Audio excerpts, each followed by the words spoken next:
오늘 시장 전반적으로 보면은 대형주 실적에 기대감을 싣고서 시장이 가는구나라는 걸 느낄 수가 있습니다. 삼성전자, SK하이닉스는 미국과 이란의 전쟁통 속에서도 증권사에서 목표 주가를 줄줄이 올리는 흐름들이 나타났습니다. 오늘 아침만 하더라도 신한투자증권에서 삼성전자의 목표 주가를 30만 원을 올렸는데 이전에 머니코드에서 말씀드렸다시피 36만 원 목표 주가 상향 조정한 KB증권의 리포트 이미 소개해드린 바가 있고요. 오늘 삼성증권에서 SK하이닉스 목표 주가를 180만 원으로 올려 잡았는데 KB증권에서 이전에 SK하이닉스 최상단 190만 원까지 얘기한 바 있습니다. 그러니까 고로 지금 줄줄이 증권사에서 한국 메모리 반도체의 몸값을 좀 비싸게 보고 있다. 그러니까 값어치, 제대로 프리미엄을 붙여서 보고 있다. 이렇게 봐지는 상황이고요. 그 얘기인즉슨 진정한 우리의 가치를 이제 평가받아야 될 때가 아닌가 이런 생각이 듭니다. 일단 KB증권에서 우리 AI 혁명의 최대 수혜는 메모리라고 하면서 메모리 단에서 가장 수혜는 또 삼성전자와 SK하이닉스라고 언급을 했습니다. 이 시대적인 흐름을 잘 보시면 줄곧 에이전틱 AI에 대한 말씀 많이 드렸거든요. 근데 이게 이제 급성장하면서 연평균만 보더라도 44% 성장하는 흐름들이 나타나고 있다라고 얘기했는데 금액을 보시면 절대적으로 느낌이 오실 것 같습니다. 왜냐하면 작년에 11조였는데 2034년만 보면 293조, 거의 300조 가까이 뛴다고 하니까 에이전틱 AI 급성장, 그러니까 가속도로 붙는 그 성장에 대한 사이클 우리가 앞으로 느낄 수 있을 것 같다라는 생각이 들고요. 기업용 같은 경우에도 굉장히 이런 쪽에서 발빠르게 반영을 하고 있습니다. 그래서 애플리케이션 내 AI 에이전트 도입률이 굉장히 높아지고 있는 상황인데 작년은 5%밖에 안 됐는데 올해 말쯤 이제 지금 4월 중순이니까 올해 말도 8개월 정도 안 남았는데 40%까지 뛸 것이다 이런 가능성이 있는 상황입니다. 지금 에이전틱 AI가 확산되면 올해부터 27년까지 이게 이제 시기별로 좀 KB증권을 나눴더라고요. 그러니까 올해부터 27년은 에이전틱 AI고 27년 이후부터 이제 피지컬 AI로 이렇게 나눴습니다. 그런데 이제 에이전틱 AI 같은 경우에는 학습해서 그 다음 추론 영역으로 가면서 수정하면서 계속 결론 도출하고 이런 부분을 무한적으로 반복하다 보니까 훨씬 메모리 탑재량, 메모리 수요가 높아질 수밖에 없는 그런 상황인데요.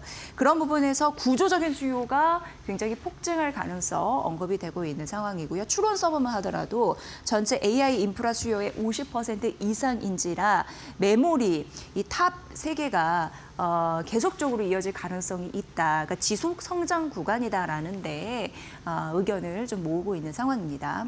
그리고 앞서서 말씀드렸다시피 앞서는 에이전틱 AI라고 했으면 이제 27년부터 30년까지는 피지컬 AI입니다. 대표적으로 우리가 쉽게 생각할 수 있는 건 이제 로봇 이런 부분을 생각하실 수 있고요. 이때만 되더라도 이제 메모리가 질적으로 양적으로 수요가 폭발할 가능성 이런 부분을 눈여겨봐야 된다라고 얘기하는데 말씀드렸다시피 로봇, 인간 닮은 휴머노이드 그리고 자율주행 이런 부분이 결합한다라는 느낌으로 보시면 될 것 같고요. 그리고 무엇보다도 피지컬 AR이라는 것은 시각이나 촉각이나 이런 부분은 굉장히 중요합니다. 그런데 지연 없이 결과를 도출하면서 작업을 하는 그런 부분이 굉장히 중요한데 그러다 보니까 온 디바이스 고성능 컴퓨팅 환경이 굉장히 절대적이거든요. 이런 부분에서도 자금이 많이 들어갔고 앞으로도 돈 벌 가능성이 있고 투자에 대한 그런 수익률이 높아질 가능성이 있다 이렇게 생각을 하고 있습니다. 대표적으로 휴머노이드 로봇만 뜯어서 보면은 저전력 고성능 반도체 이런 부분이 탑재가 되고요. 그리고 메모리 탑재량 당연히 늘어나고 스마트폰 대비해서는 굉장히 많다고 합니다. 4배에서 8배. 그렇기 때문에 훨씬 이런 부분에서는 고수익이 가능한 그런 상황이고요.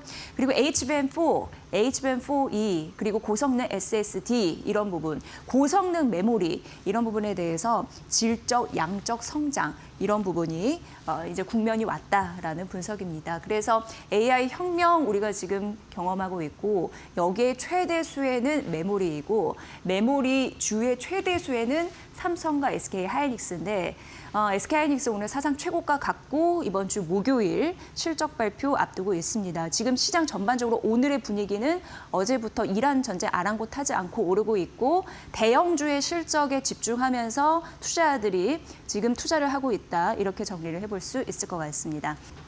대운이 찾아오면 뭐 인생이 좀 피죠. 그런 의미에서 주성 엔지니어링이 정말 대운을 맞았나라는 생각이 듭니다. 어제 상한가 갔고요.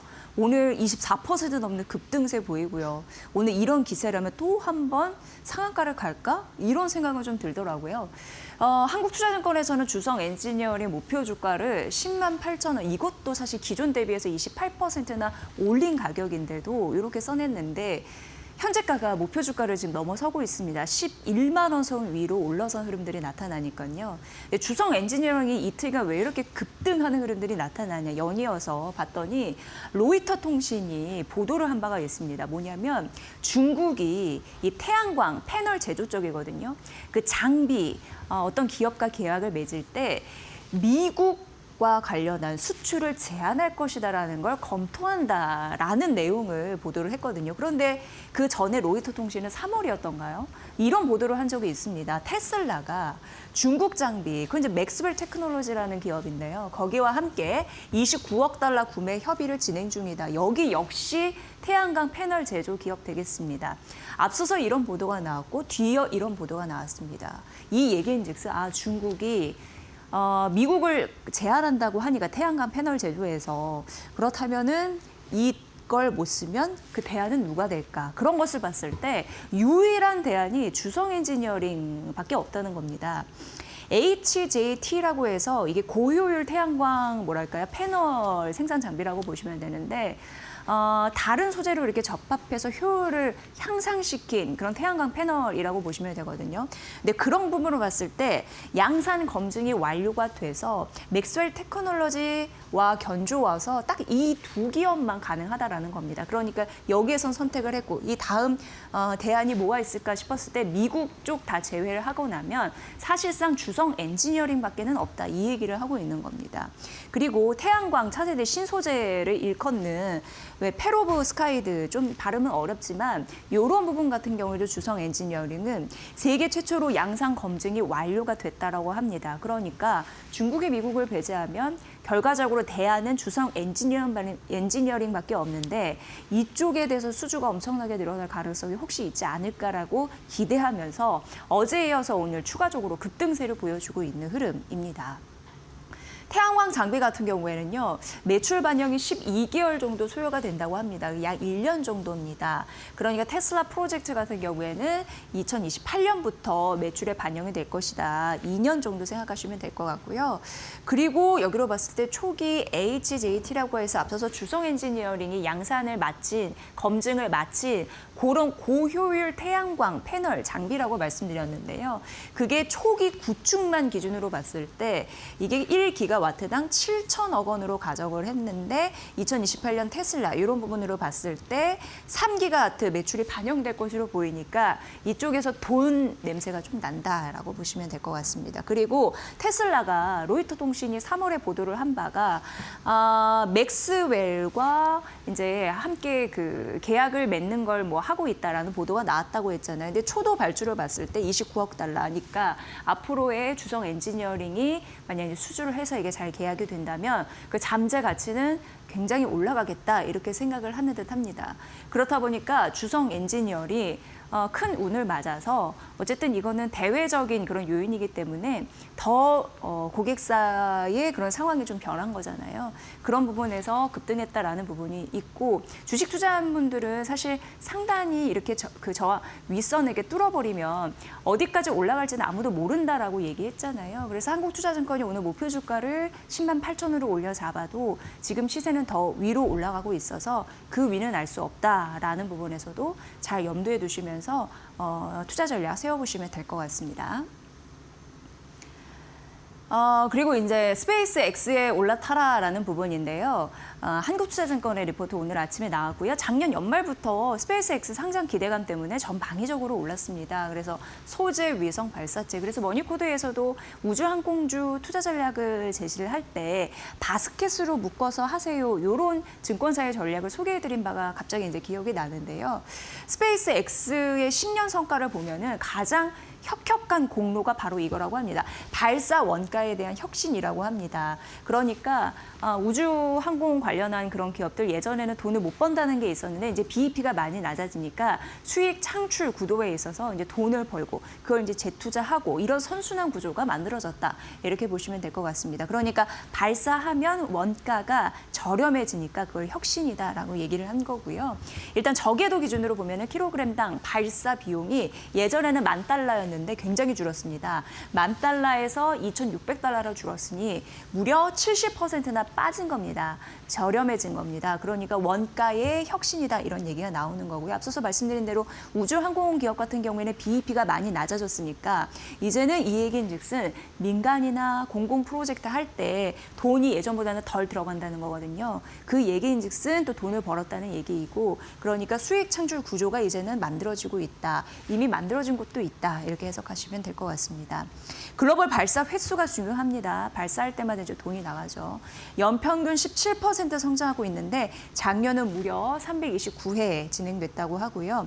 글로벌 우주 발사 서비스 이런 부분을 봤을 때 시장 연평균 거의 14% 성장을 하고 있는 상황인데 이거는 33년까지 기준으로 보시면 될 것 같고요.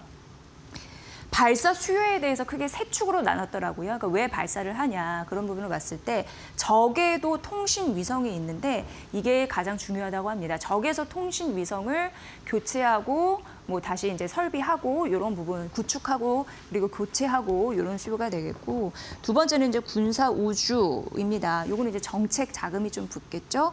그리고 달 기지 구축 이런 부분을 봤을 때 인프라 투자 이런 부분이 해당이 될 텐데요. 투자자 입장에서는 지금 한국투자증권에서는 적외도 통신 위성 이런 부분을 바라봐야 된다라고 얘기를 했습니다. 그 이유가 다음 페이지에 남아 있는데 왜냐하면 군사 우주 같은 경우에는 앞서서도 제가 잠시 언급해드렸지만 정부 정책에 대한 돈 자금 집행이 좀 들어갑니다. 그렇기 때문에 뭐 시간이 걸릴 수도 있고 그리고 그런 부분에서 제한이 될 수도 있고 그렇습니다. 그런데 적외도 통신 위성 같은 경우에는 자가 성장 구조라고 해서 이미 돈을 벌고 그러니까 구독료를 받고 그 부분은 수익을 창출하고 수익 창출된 부분으로 또 발사를 한다거나 이렇게 뭐랄까요 재원을 마련해가지고 다시 사업을 할 수 있는 그런 구조가 완성되다 보니까 지금은 투자자 입장에서 적외도 통신 위성 쪽 이런 분 그러니까 발사에 대한 3대 축을 말씀드렸는데 이게 지금 중요한 시점이라고 얘기했고 실제적으로 스페이스 X 같은 경우에도 스타링크로 발사체 추가 건설 재원을 확보하고 있다. 그러니까 이걸로 돈을 벌어서 또 투자를 하는 그런 부분을 스페이스 X가 하고 있다라고 보시면 될 것 같습니다. 자, 발사 증가 관련해가지고 우리가 이제 스페이스 X 관련해가지고 여기 그 수익률이 올라타라라는 한국투자증권의 의견인데 그렇다면 투자자 입장에서는 뭘 봐야 될까라고 보니까 공급망 최상단에 있는 소재 섹터를 봐야 된다라고 언급을 했습니다. 그러니까 너무 많이 가지 말고 이런 거 하려면 소재부터 소재를 갖고 만들어야 되니까 결과적으로 소재 지금 투자자 입장에서는 봐야 된다라고 얘기했습니다. 그래서 탑픽은 스피어라고 얘기를 했거든요. 이게 최선호주입니다. 일단 목표 주가는 7만 원 제시를 했는데요. 여기 보면 스페이스 X에 특수 금속을 대는 그런 곳입니다. 이게 공급망이라는 거고요. 16개 밴드, 네트워크의 밴드가 있습니다. 그리고 국내에서 유일한 기업입니다. 10년 장기 계약을 맺은 2035년 매출 같은 경우에는 1조 원 돌파가 좀 예상이 되고요. 영업이익도 1,642억 원 정도 나올 것이다 라고 가능성이 언급됩니다. 그래서 첫 번째 우주항공 관련해서 발사 이런 부분으로 봤을 때 소재 이런 부분이 가장 중요하다고 했고 탑픽은 스피어고요. 이제 차선호주는 HVM입니다. 여기는 이제 목표 주가가 11만 9천 원까지 기록을 해놨고요. 니켈계 초합금을 공급하는 곳이라고 보면 되고 스페이스 X의 엔진 수요가 늘어나거나 소재가 고도화될 때 긍정적인 실적을 견인할 수 있는 힘이 생깁니다. 올해 매출 1,000억 원 넘을 것으로 보이고 영업이익 같은 경우에도 1년 사이에 200% 가깝게 성장할 가능성이 있습니다. 171억 원 정도. 어쨌든 이렇게 수치가 나오는 바 앞으로의 소재 투자 관점에서 지금 유리하다라고 했으니까 이 부분 챙겨보시기 바랄게요. JP모건에서 K방사는 언급을 했습니다. 그리고 4개의 종목을 얘기했거든요. 다 비중 확대다라고 얘기를 했고요. 지금 K방산주는 프리미엄 구간을 지나고 있는데 이게 너무 당연하다 이렇게 얘기를 했습니다. 왜냐하면 글로벌 기업가 대비해서도 훨씬 우수한데 저평가되어 있기 때문이다. 이렇게 얘기를 했고요. 올해 뭐 중동 사태 여러분 느끼셨겠지만 그 끝난 이후에도 수주가 좀 더 많이 붙지 않겠느냐라는 기대감이 있습니다. 그래서 수주 모멘텀이 있고 그래서 주가가 흔들릴 때 매수를 해야 되는 기회를 놓치지 말라라고 JP모건에서 K방산을 두고 얘기를 하더라고요. 그래서 유럽과 중동, 북아프리카 이런 부분으로 좀 나눠서 봤을 때 좀 비슷한 점이 있었습니다. 유럽 같은 경우에는 그 무기가 많이 노후화됐대요. 그래서 그 노후 비중이 61%고 지대공 미사일 같은 경우에는 훨씬 높습니다. 91%. 그러니까 이게 성능이 안 좋아졌으니까 노후됐으니까 이제 새로운 곳으로 교체 시기가 된 거잖아요. 그런 의미에서 여기 중에서 먹을거리가 있겠다라는 부분이고 미국 의존도가 높기 때문에 또 교체 수요가 있는 거고 올해 또 국방 예산도 늘리는 흐름들이 나타나네요. 18% 가깝게. 그리고 나토 지금 회원국들 뭐 미국이 유럽을 위해서 미국이 존재하지 않는데 미국이 왜 유럽을 위해서 존재해야 하느냐라고 언급을 하고 있죠. 그래서 이제는 알아서 살아야 됩니다. 그렇기 때문에 여러 가지 뭐 국방비 이런 부분을 지출할 여력이 좀 있다라는 점 전 세계적으로 좀 공통된 부분이 아닐까 싶고요. 중동 아프리카 같은 경우에도 역시 노후되고 90대 무기 비중이 굉장히 높다라는 부분이고 75% 되니까 역시 이란 충돌 리스크 때문에 재무제한해야 될 인식이 좀 커졌다라는 부분과 역시 비슷하게 국방 예산이 좀 늘었죠. 그래서 추가적으로 증액할 가능성도 이미 있다고 합니다. 특히 여기는 중동이기 때문에 이런 부분이 더 커지지 않을까라는 기대감이 있으니까 이 부분은 K방산 수주에 대한 모멘텀이 강해질 수 있는 요인이고요. 앞서서 JP모건이 이름값 하는 방산주에 대해서 4개의 종목을 언급해드렸고 이 모든 게 비중 확대라고 말씀드렸는데 최선호주는 하나 에어로스페이스 되겠습니다. 190만 원입니다.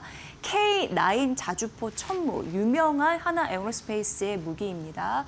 일단 플랫폼이 검증이 됐고요. 그리고 중동 진출 더 가속화하지 않을까 이런 느낌이 있고요. 그리고 레드백 같은 경우에 사우디 380대 수주 가능성 한 70%로 보더라고요. 이런 이슈 말씀드렸고 현대 로템 29만 원입니다.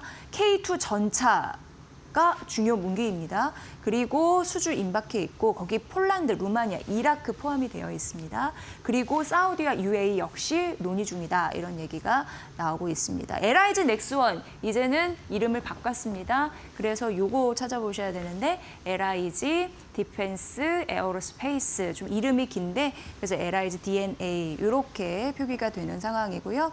티커명도 그 치실 때 요걸로 찾아보시면 됩니다. 그리고 110만 원 목표 주가이고요. 여기에 가장 강력한 무기는 천궁 되겠습니다. 그래서 미국 패트리얼 대비해서 굉장히 저렴합니다. 3분의 1 가격. 그런데 납기도 빠르고 그 성능도 비슷하고 그렇기 때문에 가성비가 있다라고 보여지는 대표적인 무기이죠. 여기에 유럽과 중동, 앞서서 그 모든 국가들, 앞서서 말씀드린 대로 최적의 대안이 될 수 있다라고 언급했습니다. 마지막으로 한국항공우주는 KF-21 이게 주요 무기입니다. 그런데 인도네시아, 아랍에미리트 수주 임박하고 있다는 부분에서 K방산 앞으로도 갈 길이 좀 짱짱하다라는 느낌이 듭니다. 목표 주가 24만 원 제시했으니까 지금 현재가 대비해서 다 높은 목표 주가이거든요. 이 부분 참고해 보시기 바랍니다. 네, 건설주 하나증권에서 언급을 했는데 이제 이란 리스크 때문에 이제 변동성이 확대될 수밖에 없고 이란 전쟁의 결말을 우리는 알 수가 없으니 건설주를 어떻게 예측해야 되는지 시나리오별로 보여주겠다라고 언급을 했습니다. 물론 우리 시장은 어제에 이어서 오늘도 이란 전쟁 최악은 지났다라고 얘기하면서 무덤덤한 모습을 보여주고 있는 바 이 부분 좀 대입해서 보시면 될 것 같고요. 일단 세 가지 시나리오는 종전, 핵협상, 진전이 됐을 때인데 이건 뭐 이란 재건되고 그리고 개발에 대한 수혜가 있는 삼성 E&A 그리고 GS건설 DLENC가 긍정적이라고 봤고요. 그 다음 단기 휴전하면서 유가가 안정됐을 경우에는 자재, 수급 부담이 줄어들 것이기 때문에 국내 주택주 오히려 이 부분에선 수혜주의다라고 언급을 했습니다. 그런데 우리가 제일 싫어하는 거 해협 봉쇄 장기화가 된다면 역시나 자재 수급 이런 부분이 불안이 커지기 때문에 또 금리 상승, 그러니까 물가가 굉장히 세지는 거죠. 그렇기 때문에 추천 종목은 없다라고 얘기를 했습니다. 그래서 제목에 추천 종목이 없다. 이것은 호르무즈 해협, 봉쇄가 장기화될 아주 극단적인 시나리오다. 이렇게 보시면 될 것 같고요. 지금 시장이 원하는 바로 봤을 때는 이런 관심주 그런 부분이 있습니다. 일단 이번 주 실적 발표 줄줄이 되거든요. 그래서 실적 발표 굉장히 중요한 부분. 저희가 마켓나우 2부에서 이런 부분으로 점검을 지속적으로 해드리기 때문에 쭉 적어놨으니까요. 한번 쭉 보시고요. 다음 페이지에서 만나보면요. 하나증권에서 대표적으로 삼성 E&A, DL, ENC, 현대건설에 대해서 분석을 하면서 여러 가지 이슈별로 좀 대응을 해야 된다라고 언급을 했습니다. 일단 삼성 E&A 같은 경우에는 영업이익 시장 컨센서스 대비해서 소폭 하회할 가능성은 있고요. 호르무즈 변수라든지 프로젝트의 지연이라든지 중동 재건 수혜 여부를 좀 주목해야 된다라고 언급을 했습니다. 다만 계열사, 그러니까 삼성전자 수주 이런 부분에서 증가에 대한 기대감이 있고 평택 반도체 5공장이 가속화되면서 올해 계열사 수준은 좀 상향 조정돼서 이런 부분도 언급을 됐더라고요. 좀 참고해 보시고요.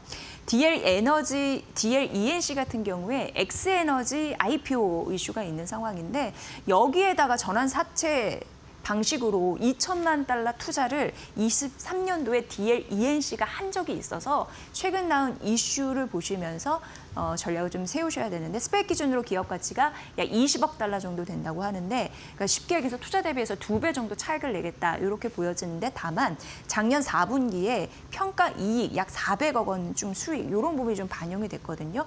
그런 부분을 좀 감안하셔야 될 것 같습니다. 영업 외로 좀 쳤더라고요. 그리고 마지막으로 현대건설인데 페르미 이게 이제 대표 CEO가 지난주 금요일인가 사퇴를 했었죠. 근데 어쨌든 페르미와 원전 4기 피드 초기 계약이거든요. 요걸 진행하다가 4월 말 종료 예정이고 2분기 다시 EPC 설계 조달 가공입니다. 이런 부분으로 구조 계약이 좀 예정이 되어 있다라는 부분. 그러니까 이슈가 있는 종목들이거든요. 잘 좀 따져보시면 될 것 같습니다. KTNG 역시나 이제 실적 붙고 정책에 대한 모멘텀이 붙으면 조금 더 갈 수 있을까. 어쨌든 유한타증권에서 분석을 해서 가져와 봤고요. 목표 주가 21만 원으로 상향 조정했습니다. 중요한 거는 지금 정부 정책에서 밀어주고 있는 부분이 있죠. 기업들도 따라할 수밖에 없고 자사주 전량 소가 이런 부분으로 주당 가치가 올라갈 수 있다라는 부분이고 규모가 적지는 않습니다. 1조 8,500억 원 규모이면서 발행 주식의 약 9.5% 이 부분. 그러니까 전량 소각 매입해서 전량 소각하니까 수는 줄어드는 거잖아요. EPS 주당 순이익을 올라갈 수 있는 그런 구조이고요. 그래서 EPS는 약 10% 상승 효과가 있겠다 이렇게 분석을 했습니다. KTNG 1분기 영업이익이 긍정적인데 해외 쪽 관련 이런 부분으로 성장한다고 하고 사업 구조도 좀 안정적인데 여기는 이제 워낙 이제 담배, 해외 관련 이런 부분이 좀 긍정적이라고 말씀드려서 그걸 좀 써놨습니다. 이 부분도 참고해 보시면 될 것 같습니다. 결국 여기는 이제 실적, 자사주 소각 이런 모멘텀이 있다라는 부분이고요. 마지막으로 이제 LS증권 얘기를 해보면 비트코인 얘기인데 이제 비트코인이 뭐 유가나 금리에 따라서 움직이겠다 이런 걸 좀 반영을 한 거고요.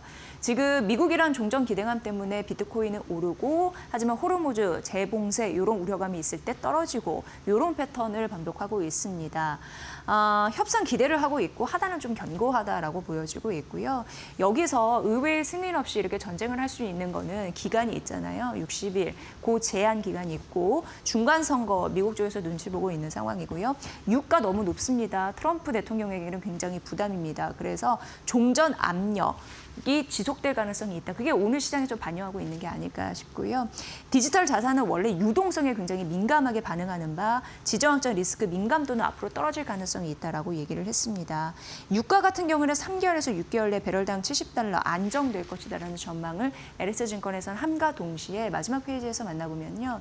단기 급락 시 비트코인 상승폭이 높다고 합니다. 그러니까 미국채 2년물 이거는 단기입니다. 10년물은 2년물에 비해서 장기물입니다.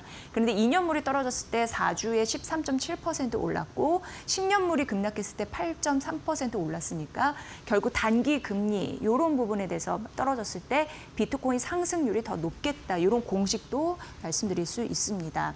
어쨌든 물가 기준을 좀 확인하면서 금리 후행한다고 하니까 그런 반영하면서 비트코인 전략을 짜셔야 된다라는 공식. 최근의 데이터에 비로소 LS증권에서 비트코인 가격 전략을 제시했으니까 이 부분 참고해 보시면 될 것 같습니다.